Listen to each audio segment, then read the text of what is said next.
Suge ni fumu inuki ya digushe. Papa Uki. Sadisa bana. Waya luamu mudila kena. Amo. YouTube, Metro Makengo, télévision na Suisse. Ozorudu wankunga mimbot. Imatea tremana mambot. Landa YouTube, télévision.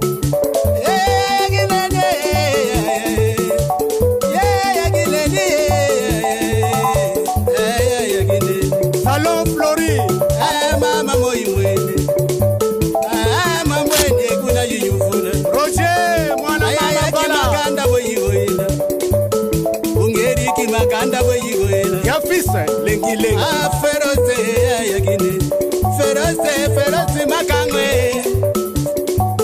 Feroze makangwe. Metro makengwe. Shadomba. Bonjour, bonsoir, Balanignon, sur Métro Makengo Tapis Rouge TV, la télé de réalité. C'est moi, votre humble serviteur Giro, autrement dit JPM de la presse congolaise. Voilà, merci vraiment. Nabino Nyo sur sa confiance à Roland Abso, la chaîne Abso. Métro Makengo Tapis Rouge TV, la télé de réalité. Balobi, tout ça, vraiment, Sangwa Mawa, Ezali, et comme les biso, na.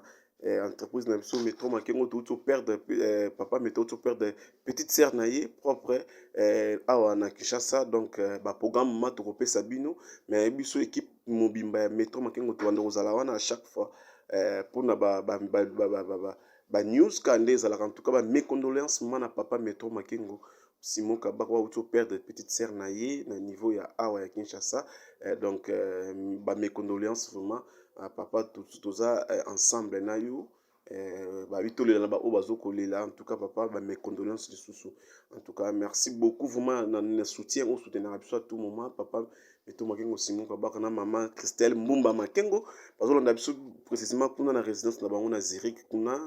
Donc merci aussi à Ness Makia, Didier Taba, Papa na Jonathan. Merci à mon sponsor officiel Salon Florine Aziric. Merci à Binonio sur sa confiance. Merci et puis Toye actualité Zamoko par rapport au il y a Ebembe comme le artiste et comédien Kombo ya Miraesa ou à Sala Mingi à Kenda Sango depuis mardi passé donc lobby tout ça qui une équipe technique mobimba Métro Makengo na René Oisalamaki na Bosobolo et pas Major Bissadi di Zolo tout ça qui wana pour na ko zoba information tout monde qui famille ya Miraesa Isala qui wana papa na ina bande ko na ye ba yana mo na pas za qui wana Montréal Roger Matade va nous illustrer ba image bon on vraiment azala qui wana tout ça qui va interviewer moi quelques personnes artistes bazala qui on ba lobaki mais tout monde qui peut absence ba moi artiste sous mais tout ça qui on va pas masumu ozali président NTP ça qui wana mais quelque peu éclaircissement par rapport ya makambu ya Miraesa voilà Miraesa kufaki depuis mardi passé depuis Angola na Luanda bon bino qui ba image tout ça avec moi intervention par rapport il y a jour où akufa ki bomona ki to lobela ki yango et puis moi ba bimis ba lobaki moi makambo mike akufeli camarade na ya bete mon sinjo camarade na ya yebi mobali na très bien comment maintenant mobali na ye et puis Miraesa comme ko raisonner ne sali que non Miraesa comme attention abelaki malongate et puis abelaki 2 semaines ba côté na ndaku mobali na avando abombaki que non Miraesa so bela ça fait 2 semaines. Ouais, azalaki maladie même mobali ya boya ki koyebisa bato même pas famille momona ki grand frère ya Miraesa bandaki kolela zoloba o esengaka loba depuis Angola et puis intégralité vraiment ya moi marambo ya René Salamaki lobby Salamaki na et pas Major Bissadi di balobela ki il fallait papa na bango déclarer il fallait corps ya Miraesa et ya alors Miraesa pour yana eza facilité il sengi mbongo mais à la belé a plus de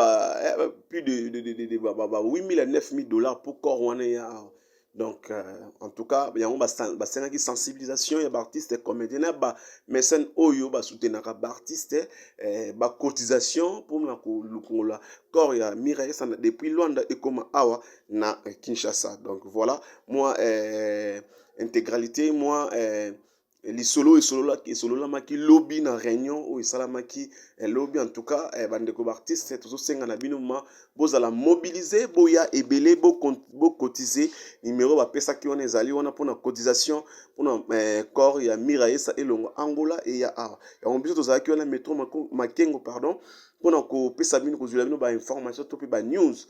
Mais ndenge bato mosusu balobaki absence ya baartiste ebele ezangaki, mais na ka oyo esenga baartiste comédien bazala mobiliser pour permettre sensibilisation ya makasi pour baya pour corona eya. En tout cas, merci na bino oyo boze belé ya olanda biso, et puis balobelaki pe lisusu likambo ya baartiste mosusu baza à danger, baza gravement malade, y compris septième bagarre au pas malade. Tout le monde qui Joli Kassima, je crois, il est pas malade. Godé Mabata, groupe évangéliste, il est pas malade. Donc, Babaka n'a pas grave. Parce que la cotisation, sur la cotisation, et la pour matangate, il faut que sauver les bazar malade ou non ba il faut que sauver les bango. C'est pour cela, basenga qui nous tous faut à contribuer, artistes nous faut contribuer, babana qui n'a $10 mata pour esenga contribution. Esenga corps ya Miraisa ya kin esenga pe basunga bandeko oyo bazan hospitalisé. Voilà, donc moi éclaircissement zaki pona wana. En tout cas bandeko na biso en tout cas ils ont participé à artiste baza kolela pourquoi ils ont la rara bango bazo kufela pourquoi parce que les camamira c'est ça il peut moi participer ma pour Miraisa zaki na bien santé des acquis normal so bolani ba intervention belé à salaki ba sortie médiatique na belé bazo loba kitoko santé des bien. Mais il faut arriver que non les cambo et comment qui mon vote wana to ebi mon vote artiste wana moi si pe sala ka théâtre ou comment ko bima na mobali ya Miraisa afa passer na éclaircir na esa kibino makambo oyo yango peza pe bongo. Donc moi si wana na mutu na ngola za menacer mobali pas za menacer. Moi, ça zo mona na te fi on a kuta zo mona na te parité kuta kimi po ayebi mabe wa sala parce que mon photo na manda ko lia na Miraisa banda ko za na Miraisa banda ko mona na Miraisa ko lia ko bima ensemble. Mais le loto kamwe kaka yemo ko photo na akebi ko mo bima suna mobali ya Miraisa et ça là qui passe ça li pe mawa ndeko na biso abeli ndeko na biso mimis ko na liwa. Donc ba tension akoyi ko bela malonga te. En tout cas ça li passe pe mawa bande ko na so artiste comédien il faut bolingana faut bolingwe zala pour na bino kende liboso aloba toujours chaque fois ibuto za na raison lo ba reno balingani te. Tout le monde a poison, tout le monde a maladie parce que bolingwe zate na monde na bango. So bolingwe za monde ba ko évoluer ba ko kende liboso mambo bien et bandoro zala.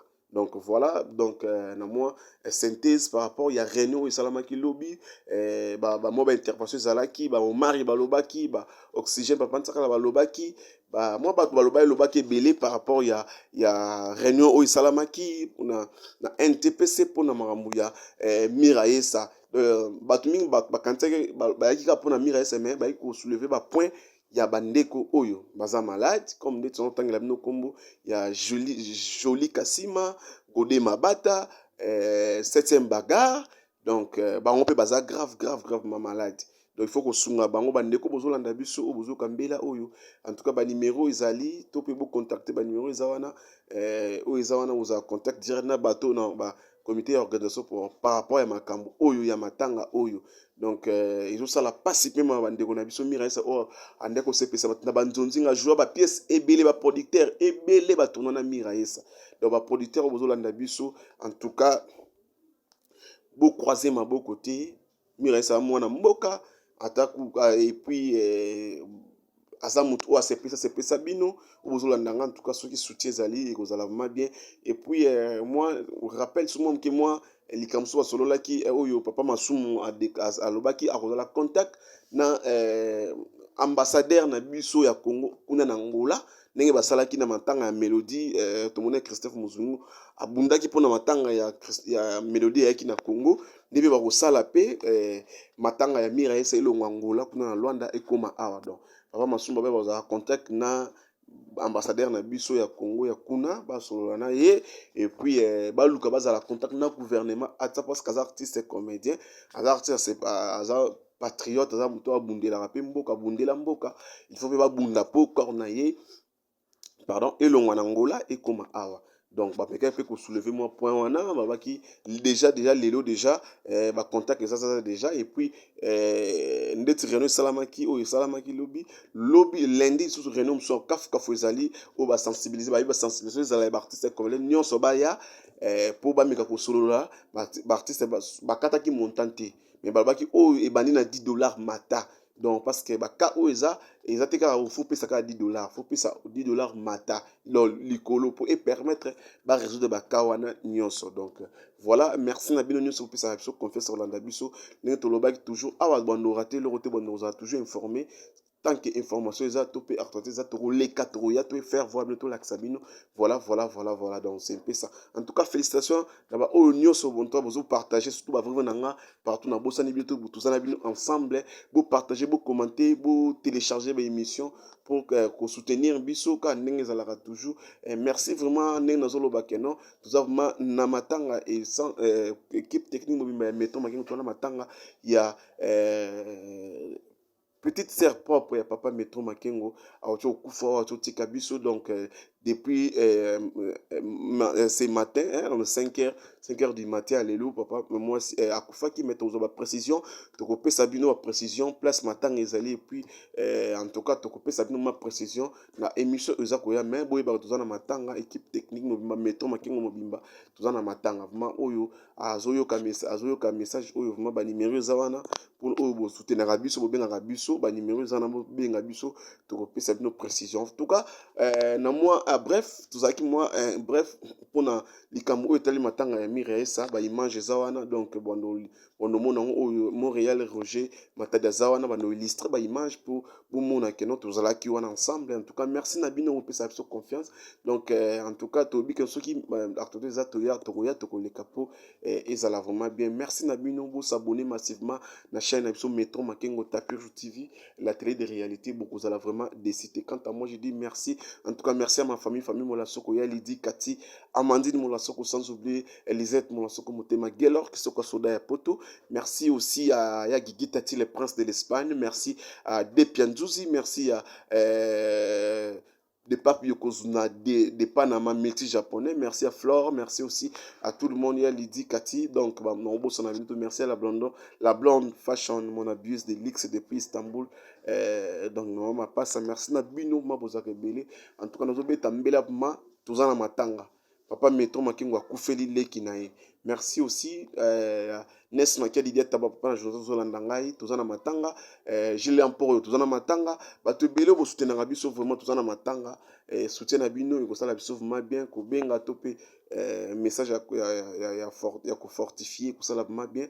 Merci vraiment à Roger Matadi pona Musala ki tozo sala merci équipe technique mobimba Metro Makengo bo continuer ko s'abonner na chaîne na biso bo ko sala décider. Quant à moi je dis merci et bye.